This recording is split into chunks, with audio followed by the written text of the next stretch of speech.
So we're going to go into the Keynesian school of economic thought, and I want to begin with a story. And this story I heard from Curtis Yarvin, one of my favorite contemporary intellectual thinkers. But the story is the story of the traveling horse doctor.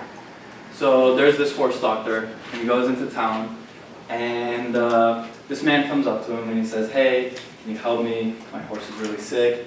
And the horse doctor says, "Yes, of course. Take this cup of turpentine and give it to your horse."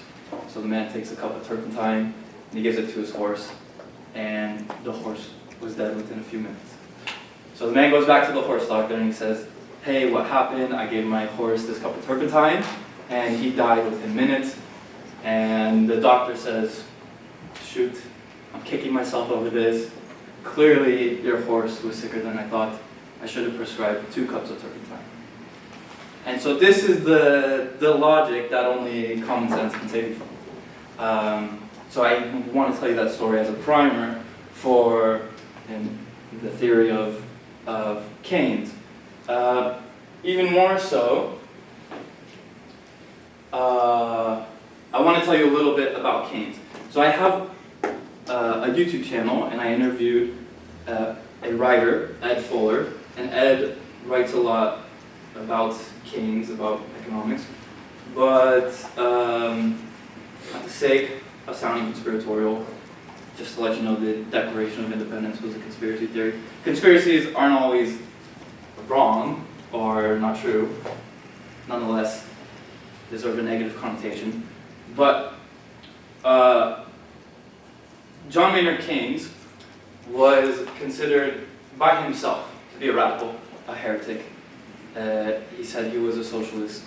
When he died in 1946, his brother Jeffrey Keynes and Roy Harrod hid a lot of his personal letters, and Roy Harrod came out with a book called The Life of John Maynard Keynes, and it really, it basically covered up Keynes's ideologies, because in order to put Keynesianism across the mass, then they needed to cover up his socialist ideas. And Keynes was a Platonist. He had an ethical theory, and then upon his ethical theory, he had a political theory, and then he had an economic theory. And Keynes was considered a non-Marxist socialist. So the means to arriving at socialism or communism was not the Marxist concept of a violent revolution. It was more of the Fabian censor, or piece by piece, but through economic means nonetheless. And I think this is important in analyzing what the Keynesian school of economic thought is, and recalling that this guy was not a capitalist, as some may say. He was very much indeed a socialist. So, macroeconomics, what is macroeconomics? Well, Keynes, the beloved student of Alfred Marshall, saw that this whole idea of macroeconomics is missing from the neoclassical framework. So John Maynard Keynes really developed macroeconomics. Macroeconomics is a 20th century convention. So in the 1930s, through the work of John Maynard Keynes, he developed these theories to understand and address the Great Depression and the development of national income accounting. The Great Depression happening in 1929 and then throughout the 30s. This phenomena really left economists trying to understand what occurred. So Keynes has his own theory of explaining the Great Depression and the business cycle phenomena. Ethan, I think the remote disconnected. There we go.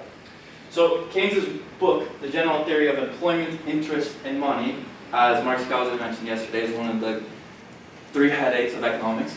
Macroeconomists wanted to study large-scale economic variables such as unemployment, inflation, and economic growth. The NBER, founded in 1920, played a crucial role in data aggregation, collaborates with various government agencies, such as the Census Bureau, It influences policy via its advisory role and receives grants for specific research projects from the government. So, again, we can compare and contrast the Austrian school to the neoclassical school monetarist and Keynesian framework. So, time plays an essential role. This is an essential element in the structure of production in capital theory, which is for the Keynesians, the influence of time is ignored. It's this circular flow. It's a circular flow where somehow capital is interchangeable, but we'll get on that. Capital is viewed as a homogeneous fund which reproduces on its own. So there's no element of time. It's absent from the macroeconomic framework of capital. For the Austrians, capital is viewed as a heterogeneous set of capital goods which receive constant wear and must be replaced. I have a structure of production, but we'll get to in just a second. I'll just go through these. The production process is dynamic and is divided into multiple vertical stages. For the Keynesians, there is a notion of one-dimensional horizontal productive structure in equilibrium, circular flow of income. For the Austrians, money affects the process by modifying the structure of relative prices. For the Keynesians, money affects the general price level. Changes in relative prices are not considered. For the Austrian school, macroeconomic phenomena are explained in microeconomic terms, variations in relative prices. The Austrians hold a theory on the institutional causes of economic crises, which explains their recurrent nature. The Keynesians' macroeconomic aggregates prevent the analysis of underlying microeconomic realities. True theory of cycles is lacking. Crises have exogenous causes, psychological and/or errors in monetary policy. So they're saying that in the analysis of the business cycle phenomena, which I think we'll have lectures on in the future, that will go into more detail. The term exogenous means that there's a bust in the economy, and then what will help us reach the boom again. Whereas for the Austrians, we're saying that there is a boom, which then leads into the bust. But I'll hold on to more details. Austrians hold an elaborate capital theory. A theory of capital is lacking. Capital being homogeneous and interchangeable for the Austrians. Capital, which in the next slide I'll explain more. And then in regards to saving plays a decisive role. It causes a longitudinal change in the productive structure and determines the sort of technology to be used. Whereas for the Keynesian, saving is not important. Capital is produced laterally or the same, and the production function is fixed as is determined by the state of technology. So what this means for the Austrians, really saving is the crucial element of what drives investments in production. Whereas for the Keynesians, it's all about consumption or spending, which I'll elaborate further. But this graph comes from this book, also by Jesus de Soto, Money, Bank Credit, and Economic Cycles. This was regarded as a treatise and one of the best books on money and banking and economic cycles. But what this graph is showing us is two things, and this graph comes from this book. We have one structure of production, which is in regards to the black bars, and then another structure of production, which is more of the highlighted bars. And so this first stage is basically the lower order of goods, or consumption goods. And so these are kind of the stages of production. That beginning with an initial factor of production, we combine it with more factors of production, and we produce our final good, the consumption product.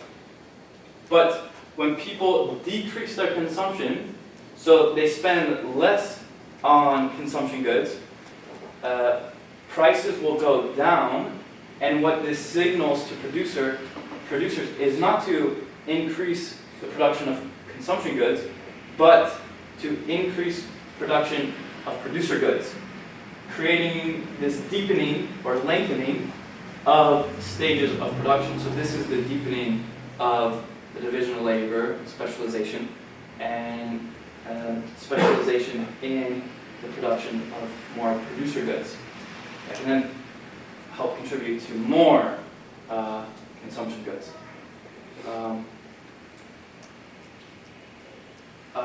Moreover, I have another graph, but although it doesn't show it here, there is an element of time. And one of my favorite words in Spanish, where I was studying this, etapas, meaning stages. Stages of production. Etapas de producción. It reminds me of tapas. So anyway, there's stages of production. All these stages are stages of capital accumulation, of coordination, combination of intelligence, which implies the creative, entrepreneurial element. And so, just remember that these stages take time. This could be several years to finally create a consumer product. But in the Keynesian framework, it's atemporal, and there is no stages of production.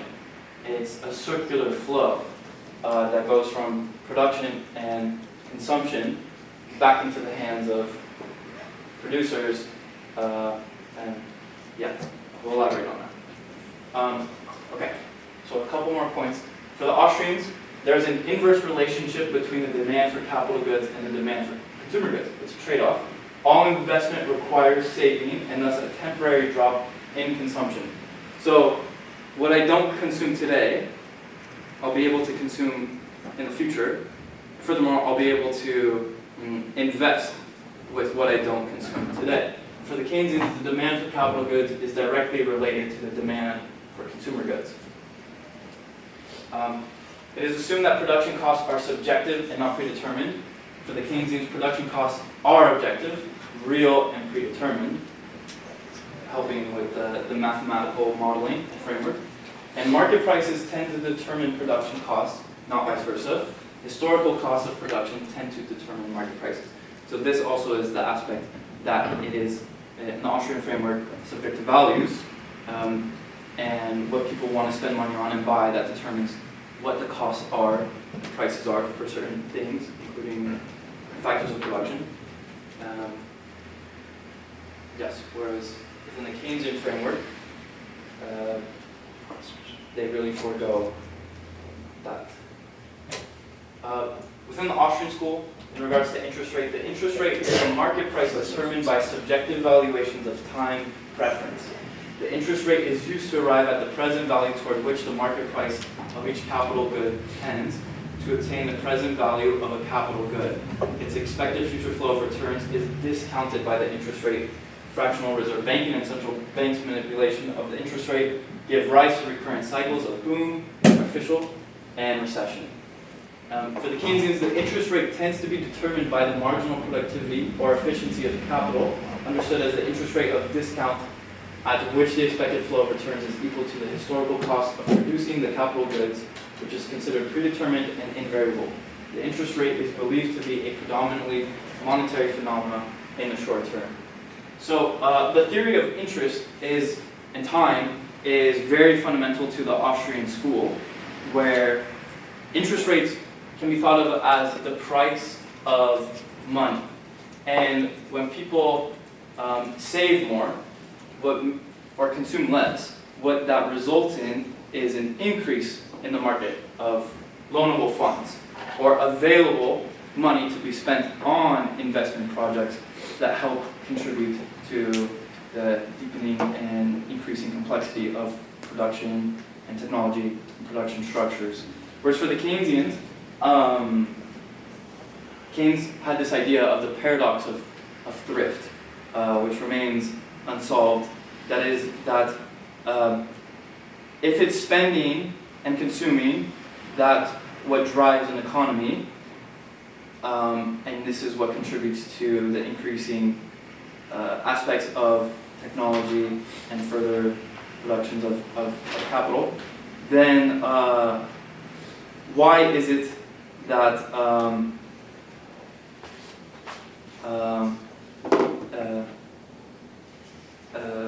think it's savings contributes to this, and okay, whatever. We'll move past that. Okay, so this is a graph, and you can find this in Roger Garrison's book, Time and Money. But I think this is a good way to explain briefly the business cycle theory. So this is our natural rate of interest, right? And basically with a monetary policy of money creation, monetary expansion, this signals the interest rate to artificially lower. So the demand will increase for money, but the actual supply has of real goods, or the signal of that, has kind of been distorted. Okay, so I'll try to explain this. That because we had this natural market rate of interest, we had this certain trade-off of consumption and investments, or savings and investments. And this was our structure of production, our stages of production. And so as we were here, with this new artificial monetary expansion, the interest rate can artificially lower, signaling more people to take on loans for investment projects. And so now there's more money spent on investments, contributing to investment in production of producer goods, or earlier stages of goods. And Mises uses the example of bricks. If a builder has a certain amount of bricks, and he creates his construction plan on the amount of available bricks, say he's building 6 brick houses, and it turns out that he only has enough available bricks to build 4 houses, then he needs to abandon the construction of the other 2 houses because he's not going to have enough bricks. So what this results in is we have this boom, or considered malinvestment, and the main thing was that there wasn't a market decrease in consumption for consumer goods. It also, with the artificially lower interest rates, did not decrease people from consuming any less, but it may actually have also increased their consumption spending. So now we have both over and malinvestments in the earlier stages of production, and overconsumption. And so this is the artificial bubbles that then come about due to this intervention in monetary policy and in the rate of interest. And so then we have this point that is stretched beyond what is considered our PPF production possibilities frontier, which is a trade-off between investment and consumption. And so this needs to correct itself. And that's the recessionary process of our PPF coming back in, which is then the recessionary period is a decrease in both investments in production stages and consumer goods. But in the Austrian theory, the recessionary period is like the cleansing process. It's like the detox of being hungover. So the monetary injections are like drugs, taking all these drugs, or you're drinking a lot, and the calm down, you can decide either to stay high and do more drugs and drink more, which is a great idea, or you can accept the hangover and the sobriety and the cleansing process that your body may be begging for. But with Keynesians, they say, in the long run, we're all dead, so let's kick the can down the road, let's inject further with these drugs.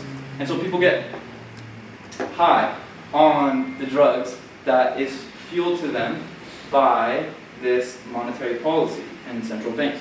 But inevitably, this is unsustainable, because there was no real savings to sustain this artificially lowered interest rates. And so we have the phenomena of the booms, which precede the busts. for the Keynesians, they say that the bust is just exogenous. It's due to animal spirit. That, oh, Ethan, I think it disconnected. So this is what's considered the Keynesian cross, and there's a couple diagrams within the Keynesian framework. The Y is the real, I believe, the GDP of an economy, and so the E, this is the equilibrium. So what we have is household consumption, we have business investments, and G is government spending. And so in the Keynesian framework, they're saying that it's consumption combined with investments, combined with government spending, that allows us to get this equilibrium. But because of animal spirits, which is the idea that some people won't want to invest in long-term projects, or they may not want to invest at all, and they use this concept of wages are sticky downwards, so that if we decrease investments, people won't take wages at the floor if they ever reach the floor. So then you have this indefinite cycle of a recessionary period. So to save the day, government has to come in and spend. So no matter where investment, business investment, private investments, spending, whatever level it's at, government spending can be used to artificially inflate or hold up the aggregate spending in an economy. Let's see, so I cover this real quick. Keynesian macroeconomists advocate government intervention via monetary and fiscal policy to address issues of unemployment, inflation, and to stabilize the economy and business cycles. They argue that economic downturns are a normal feature of the market economy and government intervention as necessary to stabilize the economy. They claim that private sector decisions collectively may lead to inefficient macroeconomic outcomes. A spontaneous urge to action by private decision makers might lead to undesirable macroeconomic outcomes. Keynes called this the animal spirit, spontaneous urge.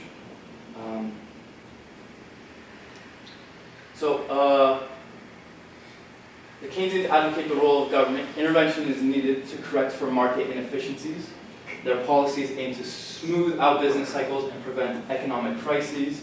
Keynesian macroeconomists focus on managing aggregate demand to influence economic output. The AD, aggregate demand, measures the value of all goods and services in an economy, and the belief that demand-side policies can effectively stimulate growth. Demand-side versus supply-side. Demand-side being money and money to buy things in order to effectively stimulate growth. But I think what I find fascinating, and in my own research too, is that in regards to the economic downturns, what the Austrians are trying to study is why these occurred about. And, well, frankly, I believe they have the answer, which is the initial monetary intervention. And then the distortions, the malinvestments, result in the boom, or the bust, excuse me. And for the Keynesians, they're claiming that the business cycle is something that can be managed with the levers of monetary policy and fiscal policy, is in their understanding that these busts are exogenous. So what I'm trying to explain with that initial story of the horse doctor is that, oh, if we just keep giving more money to the economy, then things will work out, is what perpetuates this harm. Moreover, in my own research on the economics of suicide, monetary policy is what I think contributes to suicide and suicidality, because for psychologists, he's saying, well, this person might have had financial anxiety and stress, and so then they ended up, engaging in these suicidal activities, but they're not capable of explaining how these new economic conditions occurred, whereas that is the perfect opportunity for an economist to discuss and develop economic conditions and how they came about and ultimately the effects it has on people. So this is some more technical stuff of the Keynesian framework. If aggregate demand decreases all goods and services in an economy, it yields a general glut in the economy. We have this surplus of inventory. Firms respond by increasing output. Employment decreases, income of workers decreases, aggregate demand decreases further. So they're saying there are these idle resources, and we need to put these resources to use, whether it be capital, factors of production, or human laborers. And we need to put them to use. But it takes time, and people could be saving, and it can be reordered. This implies that they have this system of the economy that if we use full employment, then this is good for the economy. But sometimes people take time off a certain job so they can develop something of their own and perhaps invest their time and labor into other ends that can create more productivity and more potential capital for societies. So this is just going into the cycles, and I'll briefly go over this. For the Austrian criticism, no innate mechanism in the free market to create the business cycle. Interventionism creates the boom-bust cycle. Government policy creates distortions in the marketplace. We have the example of the Great Depression, and it suggests that interventionist policies of the 1920s led to the subsequent crash. Yes, we're going over this. Macroeconomics should be taught in the Department of Bureaucratic Studies. That's what it should be called, rather than macroeconomics. But I want to, with a few remaining minutes, go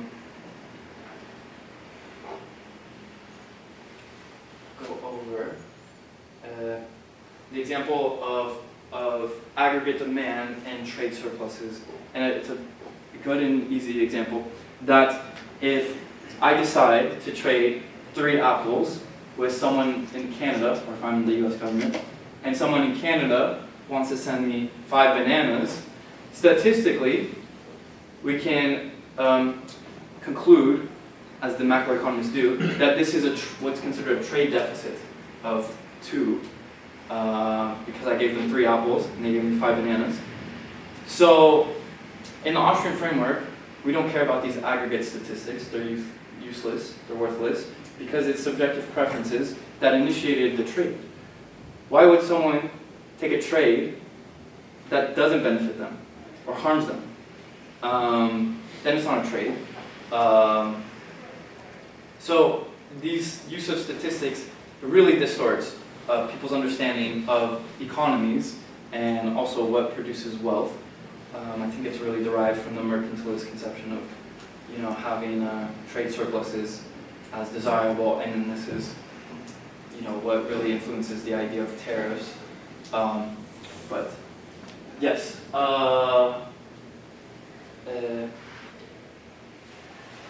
and then I'll just cover these few remaining slides. Austrians favor methodological individualism. Cause and effect are traced to individuals, not abstract entities like society. Society does not think, breathe, invent. Individuals do. Requirements for social scientists. Causal accounts of aggravated variables must explain how they result from motivations, actions, and preferences of individual agents. The concept of methodological individualism and the we fallacy that it's not society that acts. When they say the USA bombed Iran, I didn't bomb Iran. You didn't. No one did in this classroom. It's certain people in the political establishments that decided to pursue these ends.